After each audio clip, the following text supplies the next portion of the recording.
Scary telling. I remember the day Mike arrived at our house. My mom introduced him to us, and he seemed like a friendly and helpful guy.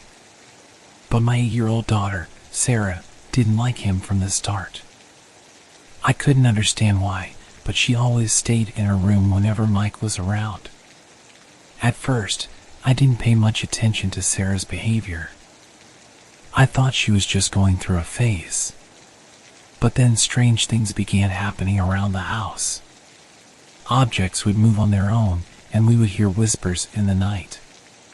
It was unsettling, but my mom and I tried to ignore it, thinking it was just the sounds and movements of an old house. But Sarah's behavior became increasingly withdrawn and uncomfortable around Mike. One time, I told her that Mike was coming over, and she said, "Mom, I don't want to see Mike this time." When I asked her why, she simply said, "I just don't like him." As the days passed, I started noticing that Mike seemed to be spending a lot of time in the basement. I didn't think much of it at first, but then I discovered a hidden room down there. It was filled with strange and old objects, including an old book with strange symbols and a rusty knife. Mike seemed to be drawn to the objects in the room, and he would spend hours down there. My mom and I became more and more terrified as strange occurrences continued to happen around the house. Sarah started to refuse to leave her room whenever Mike was around. I began to realize that something was seriously wrong with Mike. He would talk to himself, and he would lash out at us for no apparent reason. I knew I had to do something, but I didn't know what. One night, I heard Sarah screaming in her room. I ran in to see what was wrong, and I saw a dark figure standing at the foot of her bed. The figure disappeared as soon as I turned on the light, but I knew that something terrible was happening in our house. I tried to talk to my mom about it, but she didn't want to hear it. She was in denial, and she refused to believe that something was wrong with Mike. I felt alone and helpless, and I didn't know what to do. As the days passed, the strange occurrences continued to happen, and I knew that I had to confront Mike. But I was afraid of what I might find. I didn't know what kind of person he really was, or what he was capable of doing. Despite my fear, I knew that I had to take action. I had to protect my daughter and my family. I didn't know what the future held, but I knew that I couldn't let this go on any longer. I couldn't shake the feeling that something was terribly wrong with Mike. The strange occurrences in our house continued, and Sarah's behavior became more and more withdrawn. I decided to investigate the hidden room in the basement further, hoping to find some answers. I spent hours down there, examining the strange objects in the room. The book with strange symbols caught my attention, and I opened it to see what it contained. As soon as I touched it, I felt a strange energy flow through me. I knew then that I had made a terrible mistake. Mike had been spending most of his time down there, and I began to suspect that he was somehow connected to the strange occurrences in our house. My fears were confirmed when I saw him talking to himself in the basement, and I knew that I had to confront him. As I approached him, he turned to face me, and I saw a look in his eyes that terrified me. It was a look of madness, and I knew that I was in danger. "What are you doing down here?" he asked me, his voice low and menacing. "I need to know what's going on," I said, trying to sound confident. He laughed then, a cold and cruel laugh that sent shivers down my spine. "You don't know the half of it," he said, and I knew then that I had made a terrible mistake. I backed away slowly, but he followed me, his eyes fixed on mine. "You shouldn't be down here," he said. "You don't know what you're dealing with." I didn't know what he meant, but I knew that I had to get out of there. I turned and ran up the stairs, and I could hear him laughing behind me. I was terrified, but I knew that I had to find a way to stop him. I called my mom and told her everything. She didn't believe me at first, but when I told her about the hidden room and the strange objects, she began to realize that something was wrong. We decided to confront Mike together. As we entered the basement, we saw Mike standing in front of the book, chanting strange words. The air around him was charged with energy, and I knew that we had to act fast. I lunged at him, trying to knock him away from the book, but he was too strong. He threw me to the ground and turned to face my mom. I watched in horror as he lifted the rusty knife and plunged it into her chest. I screamed and ran at him, but he was too fast.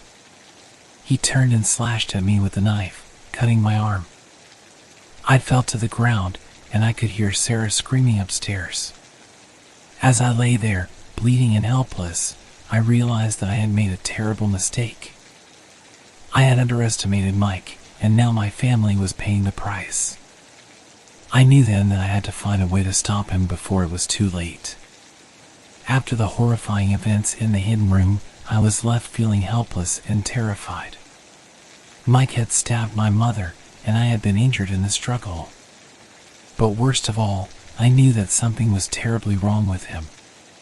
He had been chanting strange words from the book and seemed to be under some kind of spell. The days that followed were a blur of hospital visits and police interviews. Mike was arrested for the murder of my mother and was sent to prison.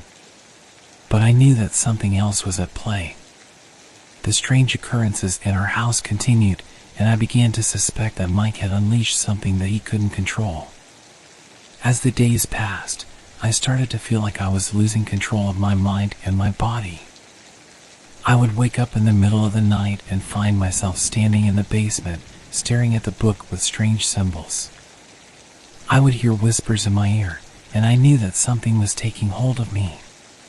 Sarah's behavior became even more withdrawn, and she started to talk about seeing strange creatures in her room at night. I tried to reassure her, but I knew that something was seriously wrong. One night, I woke up to find myself standing in the basement again. But this time, something was different. The air around me was charged with energy, and I could feel a presence in the room with me. Suddenly, I heard a voice in my head. It was deep and menacing, and it spoke to me in a language that I didn't understand. I tried to resist, but it was too powerful. I felt like I was being pulled into another dimension, and I knew then that something unspeakable had been unleashed. The days that followed were a blur of madness and horror. I would wake up to find myself covered in scratches and bruises, and I could hear strange chanting in my head. I knew then that I was no longer in control of my body or my mind. I was possessed. Sarah's behavior became even more withdrawn, and I could hear her crying in her room at night. I knew that she was being affected by the possession, and I knew that I had to do something to protect her. I remembered the book with strange symbols in the hidden room, and I knew that it held the key to stopping the possession. I had to find a way to destroy the book and the ancient evil that it contained. With Sarah by my side, I made my way to the hidden room. The air around us was thick with energy, and I could feel the presence of the ancient evil. As I approached the book, I felt a surge of energy flow through me. I knew then that I had to destroy the book, no matter what the cost. I reached for the rusty knife that had been used to kill my mother, and I plunged it into the book. The air around us exploded with energy, and I felt like I was being torn apart. But then, as suddenly as it had started, it was over. The possession had been stopped, and the house was once again quiet. But the memory of what had happened would haunt me forever. I knew then that I had been in the presence of something unspeakable, something that should never have been unleashed. And I knew that I would never forget the horror that had been inflicted upon us. After destroying the book and stopping the possession, I thought that our nightmare was over. But I was wrong. The events that followed were even more horrifying than anything we had experienced before. The house became a place of pure evil, and the ancient evil that had been unleashed was still present. My daughter and I were consumed by the possession, and we were no longer recognizable as human beings. We would do terrible things without even realizing it, and the house became a twisted and dark place. Strange and dangerous creatures lurked in the shadows, and the air around us was thick with fear. I tried to resist the possession, but it was too powerful. I felt like I was losing my mind, and I knew that I was running out of time. Sarah was worse than I was. She would scream and cry in her room, and I knew that she was in pain. I felt helpless, and I didn't know what to do. One night, I woke up to find myself standing in the basement again. But this time, I was different. I felt like I was part of the darkness, and I could see things that I couldn't see before. Suddenly, I heard a voice in my head. It was the voice of the ancient evil, and it spoke to me in a language that I didn't understand. It told me to do unspeakable things, and I knew that I had to resist. But the possession was too powerful. I felt like I was being pulled into another dimension, and I knew then that I was lost forever. The days and weeks that followed were a blur of madness and horror. My daughter and I would do terrible things without even realizing it, and the house became a place of pure evil. I knew then that there was no going back. We were lost forever in the madness that had been unleashed, and the house became a place of legend. People would avoid it, fearing the dark and terrible things that had happened there. I tried to find a way out, but I knew that it was impossible. The possession was too powerful, and I was consumed by it. My daughter was lost to me forever, and I knew that I would never see her again. The darkness consumed me, and I knew that I would never escape its grip. I was lost forever in the madness that had been unleashed, and I knew that there was no hope for me. As the possession consumed me, I knew that there was no hope left. The darkness had taken hold of me, and I was lost forever. But then something happened. A glimmer of hope appeared, and I knew that I had to take it.